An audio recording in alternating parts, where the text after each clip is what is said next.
હાલો guys, તો આજે આપણે બનાવશું અડદની દાળ અને બાજરાના રોટલા. તો આ બધો મસાલો રેડી કરી લીધો છે.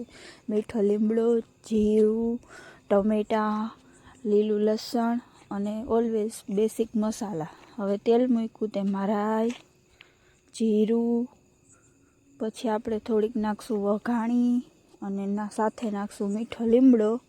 અને હવે આપણે એમાં નાખશું ટમેટાં નાખીને થોડીક વાર ચડવા દેશું.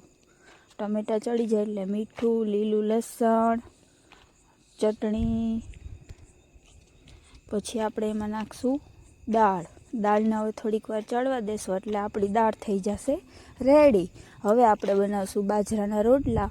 મીઠું, થોડુંક નાખશું પાણી અને હવે આપણે લોટ બાંધી લેશું.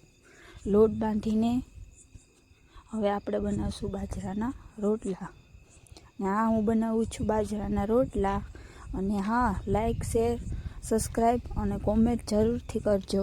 અને મારો રોટલો કેવો બને છે, ફૂલીને દડા જેવો, એ તમે કહેજો. તો હવે હું બનાવું છું બાજરાનો રોટલો. હું બનાવી રહી છું બાજરાનો રોટલો. હવે બાજરાનો રોટલો બનાવીશ અને હમણાં તમને દેખાડીશ કેવો બને છે મારો બાજરાનો રોટલો.